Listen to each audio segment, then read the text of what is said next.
What are some of your biggest influences for this newest material? Well, for our newest material, which we're playing, which is, I'm not going to say unrecorded, because we actually have recorded some of it, but it's unreleased. There were a couple new specific influences. I wanted to get away from using the traditional drum kit with normal sort of crash cymbals and hi-hats and ride cymbals and things like that. So we kept the kick drum, the snare, and the toms, but we removed all the normal cymbals and replaced them with a couple of sort of short, sustained, small bell-like cymbals and a couple of pitched cowbells, a metal pipe, and a wooden plank. So this is more like tonal percussion then? They're the only things that are actually tonal are the cowbells. They're actually pitched to, I'm trying to remember the two notes, G sharp and C, I think. Okay. But everything else is sort of an arbitrary percussion pitch. Mm-hmm. And Jason, our current drummer, is also playing with mallets. So the drumming is the thing that's the most different from our previous records. The other thing that's different is the way we wrote the music, as opposed to the way we made all our shit in the past, which was involved composing away from the instrument sort of on purpose. Mm-hmm. So I would sit down with a notation program and write traditionally notated music and then learn it after the fact. Right.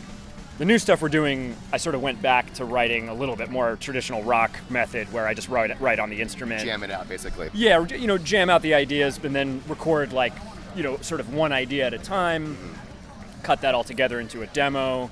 I sampled the new drum set that we set up in the practice room one day and used the samples to program drum parts for the new audio, and then sat down with Jason and he notated the parts himself the way he wanted to sort of see them written in a way that would help him memorize them faster. Because that was always a part in the past that sort of slowed down the process, was like writing the shit and then having to interpret memorize this stuff that wasn't come up with on the instrument, so it wasn't really intuitive to maybe like positioning or fingerings, things like that. Your ergonomic, shall we say. Yeah, the kind of thing you don't really think about until you try to play it. Executed. So yeah, to kind of work around that a little bit, I switched the method back to kind of the way we wrote in the very beginning, which was just kind of writing on the instrument and programming drums and then learning that stuff. So it's been going really smoothly working on the new stuff, and we're a long distance band again now because Mike moved back to LA where he grew up 3 years ago. So all the new stuff we've been working on now is just me and Jason getting together every week, and then every 3 or 4 months we get to jam with Mike and try it out all together. So do you guys just jam online, like on Skype, or does he fly out? The drummer and I live in New York, so okay. we get together every Monday morning. Oh, right, just you and the drummer, practice. of course, and the other member, of course, that's in... Yeah, and then we usually... For anybody that is unaware of the lineup, can you give us the lineup? Sure, yeah. The band consists of me on the war guitar, which is ostensibly a bass and a guitar on one instrument, Mike Lerner on regular guitar, and Jason Bowers on drums. Cool. And Jason is the only non-original member, is that correct? Right, yeah.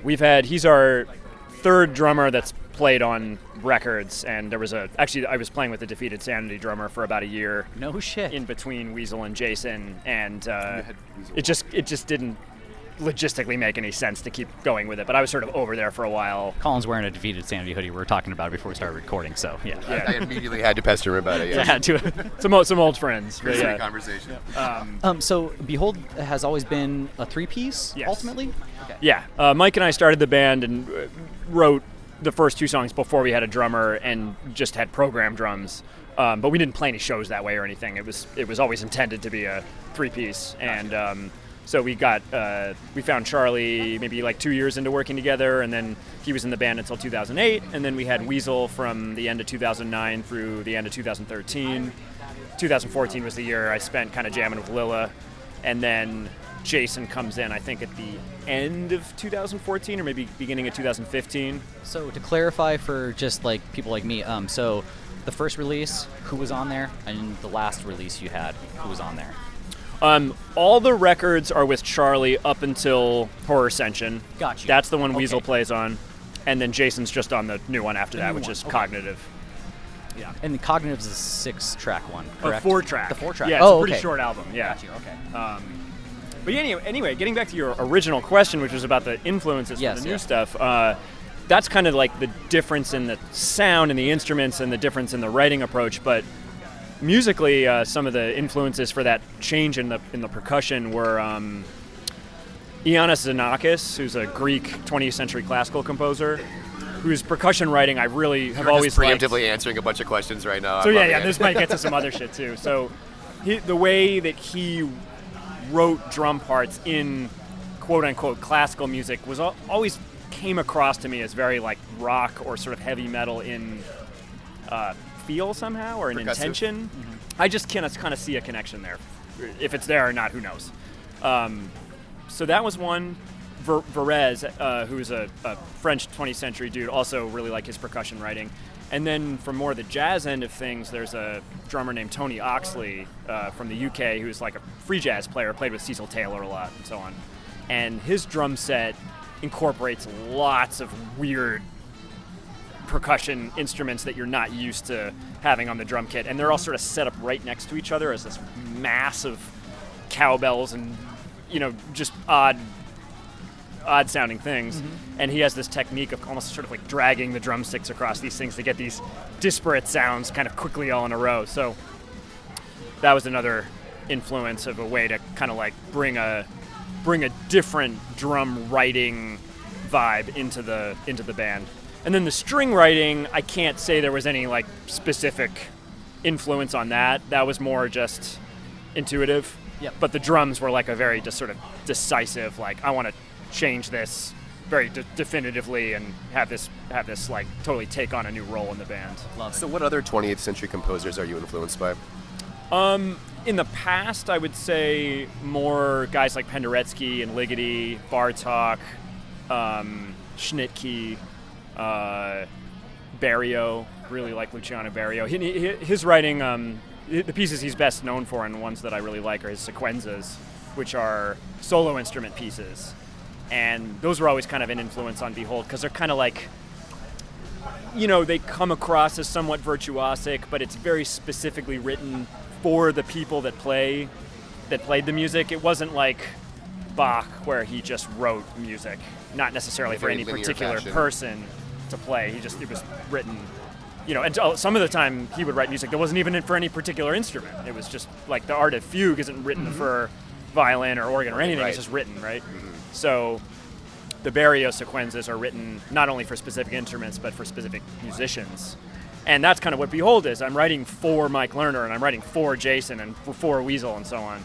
So one thing I've always wanted to get better at with the composition of the band is writing more to the strengths of the musicians in the project. Yep. So yeah, and that's hard. And it takes like a lot of metal and rock and stuff that isn't even necessarily like what we do, but still might take a few years to make a record, just because everybody's got to work, and you can't do it full time really, and even if you could, it might take a long time. I mean, you look at Guns N' Roses, it's a full-time band, takes 13 years to make an album. So democracy, right. Yeah. Their arrangements are nothing like yours. So that's like one end of the spectrum, but the point being, it's hard to advance with that shit maybe as quickly as even I would want to, but that's always something I'm striving for, is to write shit that will be sort of better interpreted by the people in the band at the time.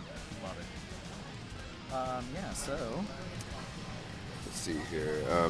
I guess we can't talk about Dire Wolf, so we'll avoid that subject. How did you end up linking up with black market activities?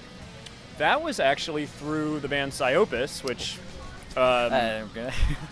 ironically now, all these years later, Jason used to play in that band. Right, exactly. So that's one of our things here. Yep. Psyopus, always a band we've been weirdly tied to somehow. Yep. But yeah, so we played with them in the early days of the band, maybe 2003 or 4, and made friends, and they had already released their first album on Black Market, or it came out like right after that. And this is at the point where Black Market was already tied with Metal Blade, basically, right? Yes, I think it was. So you're like in that later era of Black Market activity. It totally was, because that was one of the selling points for me. Because I was very skeptical about labels in general, and I was like, I got my Psyopus record in FYE or whatever it was. That's where I got that. So yeah. And that was back in the day, really like kind of before the really big shift of the music industry. It was like coming, it was there, everybody saw it, but it hadn't quite happened yet. So it wasn't all about streaming, and Bandcamp wasn't there yet, and Facebook wasn't even there yet. And so it was right when that shit was sort of on the cusp. So it seemed like a good idea, and we signed a 3-album contract, which now seems like ludicrous to me. But yeah, and it was what it was, but here we are. Yep, awesome. Well, awesome. we're so glad that you did that. Yeah, exactly. Are there any specific music theory concepts that you employ to your compositions? Yeah, it's sort of a broad question. Yeah, but- sure. In the past, there were some pieces I wrote, like there's the song Estrogen Pathogen Exchange Program from our second EP, which was written in the serialist style. But not even really quite serialist. It was more basic than that. It was just 12-tone. So that's sort of the beginning of serialism, where you... the simplest way to explain it is just you play every note that exists in the chromatic scale before repeating. I know 12 tone. So yeah, it and it was that. It really was a very basic, like, approach, because serialism gets way abstract from that starting point. So there was that, and there's a couple parts of other pieces where I've used that technique somewhat intentionally. Sort of like sometimes I'll get somewhere and I realize it's like almost 12 tone, and that'll maybe push me to finish it that way. But really, aside from that, not much. The music's written very intuitively, even though it's influenced by a lot of classical music, which might be written potentially using music theory more as like a compositional technique. But for the most part, I think the real role of music theory is as an interpretation, not as really a composing like method. Right. So ultimately, you just want to put down the sounds that you like hearing, In your head. and Right. maybe in there's a music theory concept at work that somebody could point at and say, oh, you're using this But when this you're scale doing or this that, mode or whatever. But I'm not necessarily thinking that way when I'm writing. You're not consciously aware that you're doing something that's, I'm playing whole tonally right now, for example, or Yeah. I mean, I could probably after the fact tell you that, but it's not Analyze it necessarily like later. I wasn't doing it because it was. It's interesting because somebody like Lilith from Defeated Sanity, the music sounds really atonal, and some of it is, but he thinks in keys.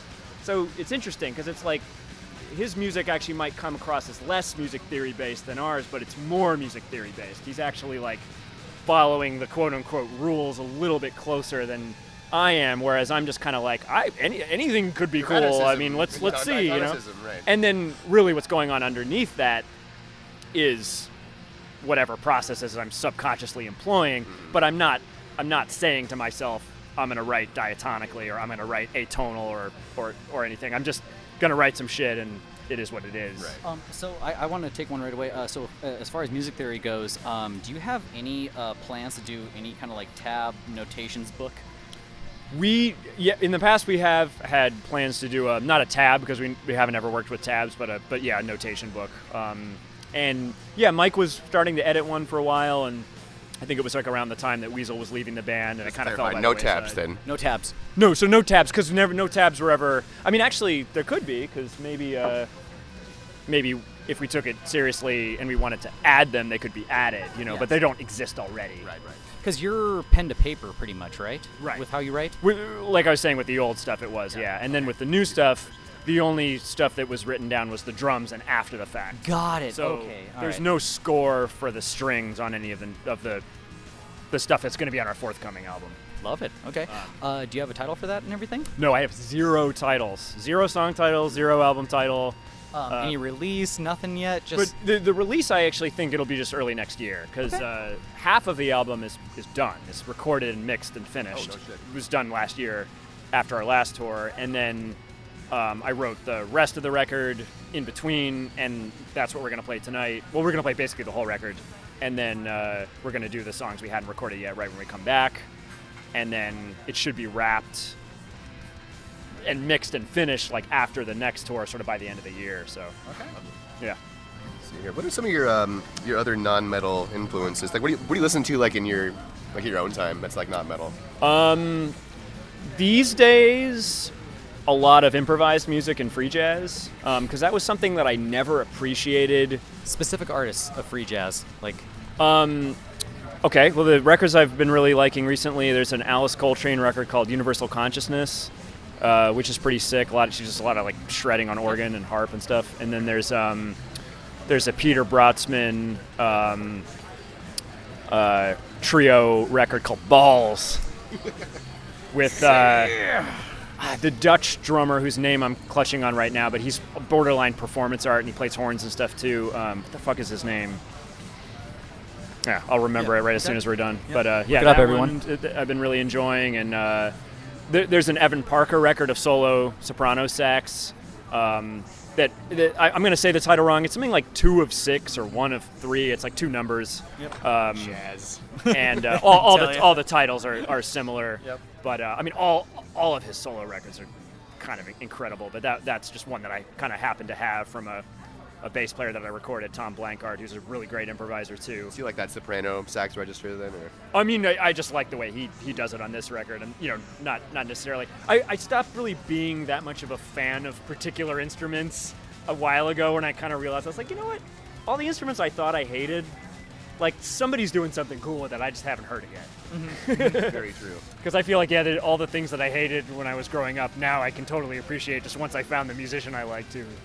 That's a who really was good playing point. that instrument. So you have a studio yourself to record, right? Yeah, I run a recording studio. Can you get the name? It's called Menegroth, The Thousand Caves. Okay. It's the1000caves.com is the website. And where are you based out of? It's in Queens, New York City. Okay, cool. And, I take it you are recording all of Behold's stuff, correct? Right. So yeah, all the bands I play in, all the records that you hear were done there.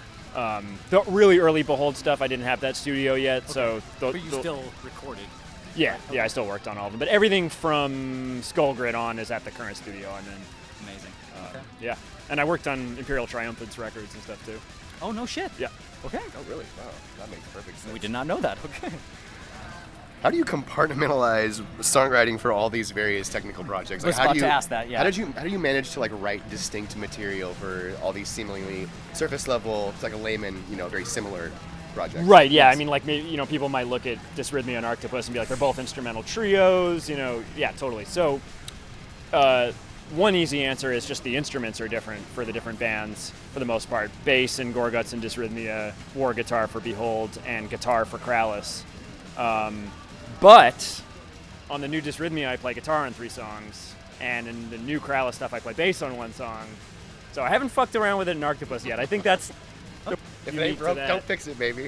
So the war guitar, is that something you dubbed there, or is that just what it is? No, it's that's the name of the guy that makes them, Mark. Really? Mark. Okay. I'm not a musician myself, so yeah. Yeah, I mean, even if you were, they're super obscure, so it's not something.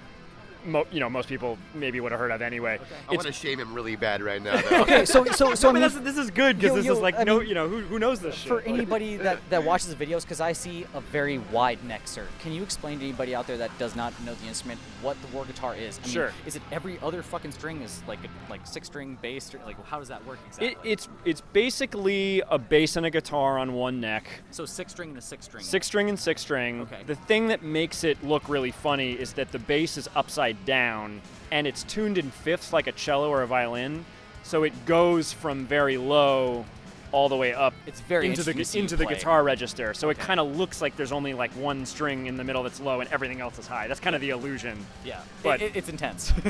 Yeah, but really it's kind of bass strings sort of up this way and guitar strings down towards the floor that way. Where did you pick up the war guitar? Like was this before Behold? You were like, I love Behold. the war guitar. Like, give me that. Like that kind of thing. How did you get into that instrument? Yeah, I came across it pretty young. I was 14 when I got my first one, and I'd only started playing guitar like 2 years before. Or something. How did you get this?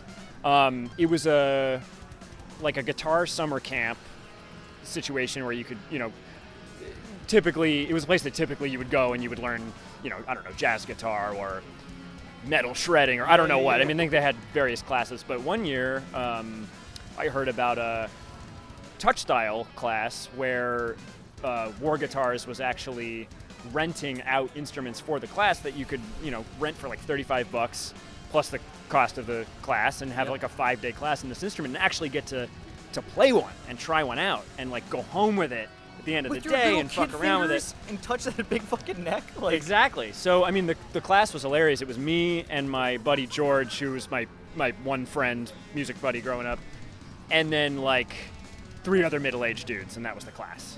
Wow. So 2 teenagers and 3, There. like, grown men.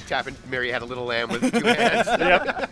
And that was it. Yeah, we were playing really simple shit, and it was, it was cool because I'm not a super schooled musician. I had, like, a year of guitar lessons, enough to get a foundation, and then kind of was mostly self-taught and kind of learned by ear and stuff. And so that was kind of the same thing with the war guitar. I got, like, a crash course, and then amazing. And then the instruments were for sale at the end of the class for this ridiculous discount, and you're never going to find those instruments in the store, and if you want to get one, you got to custom order it and pay $4,000 and wait a year. So this was a way around every single one of those problems. So luckily, as a kid, I kind of foresaw that, and my parents were, like, willing to shell out the money, and That is like such an absurd instrument to like get for your child too. Exactly. It makes no sense. Yeah. It makes no It's so sense. impractical. Yeah. Like, I mean, to be a mother and father, be like, oh, yeah, get the kid and that. the learning get the kid curve that. Like, must be that so is a leap of faith right there. Yeah. I mean, shout out, mom and dad. they already could tell that I was all about playing guitar. So and what age was this again? At 14, and I was already deep into King Crimson. They were my favorite band, and so they could tell it wasn't a passing thing. And like I'm saying too, it was not $4,000. It was like $800. Amazing. Because of the discount from the class. So I mean, it went from being like just unattainable to just like a really expensive guitar. And now So- you're a stick man for life. Yeah. Now. you So, know. just one more question about the war guitar. How many war guitars have you had? 2. So okay. the one that I got as a kid, and then Mark made me one back in 2008. So the one that I'm playing tonight, I've had since then. You have both, though, still. Not with me, but yeah, But I you have. still have the other one. Yes, that I you- still have the other one at home. Yeah. Awesome. Totally. And it's Yeah. not really feasible to tour with 2 war guitars apparently. Yeah, not a whole lot of reason. I mean, back when I had the other one, it sometimes the wiring would crap out, and I was Yeah. like, oh man, it would be great to have a backup. But I mean, for this tour, we flew out, and I wouldn't have been able to really bring 2 anyway. I mean, You it ever just would have break been a string impractical. live ever? Like, Not on the war guitar. I break strings constantly on bass. Like, I think I broke 9 Really? strings on the Gorguts Dysrhythmia combo tour. do you and pick or pluck? pick or pluck? Do you use a plectrum or do you use your fingers? Oh, I'm sorry. Wow, I was just like, isn't that the same No, that thing? was- Pick or the pluck, you gotta question. answer right now. I just like Pick. the alliteration. Okay. Pick, always pick. Yeah, I don't play fingers, but the war guitar is all fingers because it's tapping. Okay. Right, Right, so naturally. that one I basically don't use a pick on here and there. So yeah, I think that's the difference. It's like playing with a pick. I have my technique. I like overplay or something, and I break a lot of strings. But on the war guitar, it's Of a course, lot more all fingerstyle, forgiving. Yeah. So for this next release you have coming, is this going to be just self-released or? No, I have a label in mind who said they want to do it, but we haven't like made it official. So Okay. just for his sake, Do we I know won't of this say that label? yet. But Do we know of this label? oh, Possible? absolutely. I mean, Love it's, it. That's all we need to Of know. course we do. It, Bye. it's it's the Of course, label we know all that the labels. yeah. Once I sort of thought of them, I was like, why didn't I think of that before? Like, it's perfect. Oh, So awesome. Oh, Okay. that's exciting. cool. Hopefully that all happens and works out good. I mean, honestly, I think we pretty much got all the questions here, man. Killer. So you're headlining tonight.